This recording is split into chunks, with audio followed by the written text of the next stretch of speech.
وعلیکم السلام ورحمۃ اللہ وبرکاتہ۔ محترم بھائی نے یہ پوسٹ بھیجی ہے جی، حدیث مبارک مسجد میں دنیاوی باتیں کرنا منع ہے۔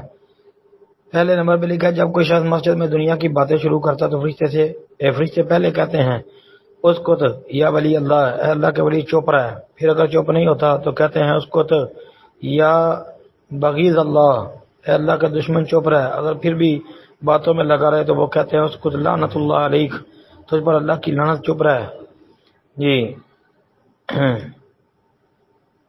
پھر آگے یہ لکھا ہے کہ نبی اللہ نے فرمایا دنیاوی باتیں کرنا نیکیوں کو کھا جاتا ہے جس طرح کہ آگ لکڑی کو کھا جاتی ہے، یعنی جلا دیتی ہے۔ محترم بھائی یہ دونوں باتیں فرشتوں کا اس طرح کا کلام اور مسجد میں باتیں کرنے سے نیکیوں کو اس طرح کھا جانا جس طرح آگ لکڑی کو، یہ تو صحیح نہیں ہے۔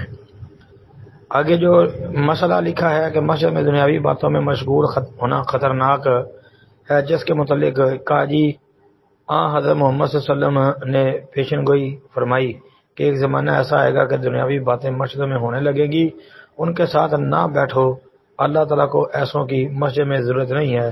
مشکات ضعیف روایت ہے، بلکہ بہت زیادہ ضعیف، بعد نے تو موضوع تک کہہ دیا ہے، ثابت نہیں ہے یہ۔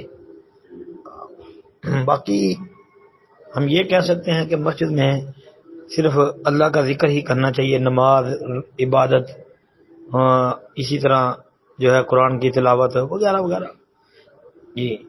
تو دنیاوی باتوں سے اجتناب کرنا چاہیے، کیونکہ اللہ نے قرآن میں کہا وَلَا تَدْعُوا مَعَ اللَّهِ أَحَدًا وَأَنَّ الْمَسَاجِدَ لِلَّهِ فَلَا تَدْعُوا مَعَ اللَّهِ أَحَدًا۔ تو اس لیے مسجدوں میں دنیاوی باتیں کرنے سے گریز ہی کرنا چاہیے، لیکن جو پوسٹ میں باتیں لکھی ہیں یہ ثابت نہیں ہے۔